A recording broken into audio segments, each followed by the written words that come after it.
ಈಗ ಫಾದರ್ ಮತ್ತು ಸನ್ ಅಂತ ಇದೆ. ಫಾದರ್ ಮತ್ತು ಸನ್ ಎಷ್ಟಿದೆ? 3/1 ಅಂದ್ರೆ ನಾವೇನ್ ಮಾಡ್ಬೇಕು? 3:1 ಅಂತ ಮಾಡ್ಕೋಬೇಕು. 3:1 ಅಂತ ಮಾಡ್ಕೋಬೇಕು.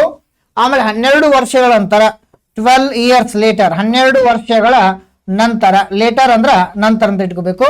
ಆಮೇಲೆ 12 ವರ್ಷಗಳ ನಂತರ ತಂದೆಯ ವಯಸ್ಸು ಅರ್ಧ ಅಂತ ಕೊಟ್ಟಿರ್ತಾರೆ. ಸೊ ಅರ್ಧ ಅಂತ ಬಂದಾಗ ನಾವ್ ಯಾವ ತರ ನೋಡ್ರಿ, ಸೊ ಈಗ ಅರ್ಧ ಅಂತ ಬಂತು ಅಥವಾ ಹಾಫ್ ಅಂತ ಬಂತು ಅಂತ ತಿಳ್ಕೊರಿ. ಸೊ ಹಾಫ್ ಅಂತ ಬಂದಾಗ ನೀವೇನ್ ಮಾಡ್ಬೇಕಂದ್ರೆ 2:1 ರೇಷಿಯೋ ಅಂತ ಇಟ್ಕೋಬೇಕಷ್ಟೇ. 2:1 ಹಾಫ್ ಅಂತ ಬಂತು ಅಥವಾ ಅರ್ಧ ಅಂತ ಬಂದಾಗ ಅದನ್ನ ಯಾವ ತರ ರೇಷಿಯೋದಲ್ಲಿ ಬರಿಬೇಕಂದ್ರೆ, ಅನುಪಾತದಲ್ಲಿ ಹೆಂಗ್ ಬರಿಬೇಕಂದ್ರೆ ಅದನ್ನ 2:1 ಅಂತ ಬರ್ಕೋಬೇಕು. 2:1 ಅಂತ ಬರಿಬೇಕು. ಆಯ್ತಾ?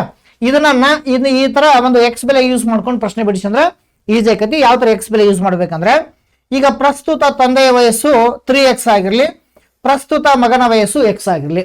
ಇಲ್ಲಿ ಏನ್ ಮಾಡ್ಬೇಕಂದ್ರೆ, so 3x divided by x. ಆಯ್ತಾ? ಈಗ ನೋಡ್ರಿ, 3x ಅಂದ್ರೆ ಯಾರಿಲ್ಲಿ? ಪ್ರಸ್ತುತ ತಂದೆಯ ವಯಸ್ಸು. The present age of father age is 3x. The present age of son means boy age is x. After 12 years. So 12 ವರ್ಷಗಳ ನಂತರ, after 12 years means plus 12 is equal to, so ratio is 2/1 means 2:1 equals to 2/1 ಅಂದ್ರೆ A:B ಅನ್ನು ಹೆಂಗ್ ಬರಿಬಹುದು? ನಾವು A/B ಅಂತೂ ಬರೆಯಬಹುದು. Next ಇದನ್ನ solve ಮಾಡ್ಬೇಕು. ಎಷ್ಟು ಈಸಿಯಾಗಿ ನಾವು ಇದನ್ನ ಸಾಲ್ವ್ ಮಾಡ್ಬೋದು ಅಂದ್ರೆ ಇಂಥವೆಲ್ಲ ಕಲಿಬೇಕು ನೀವು. ಆಯ್ತಾ?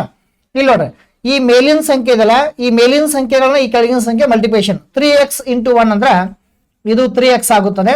ಆಮೇಲೆ ಪ್ಲಸ್ 12 ಬಂದ್ಲೆ 12, ಆಮೇಲೆ is equal to x into 2, so 2x ಆಗುತ್ತದೆ. ಆಮೇಲೆ ಪ್ಲಸ್ 12 into 2 ಅಂದ್ರೆ 24. ಆಯ್ತಾ?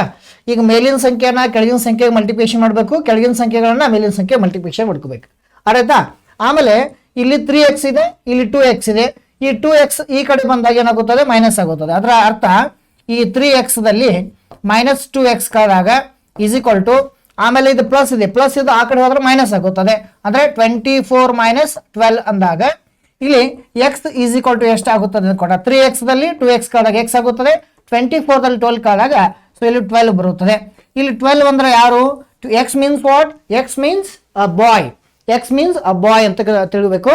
x ಅಂದ್ರೆ ಮಗನ ವಯಸ್ಸು ಅಂತ ತಿಳ್ಕೋಬೇಕು.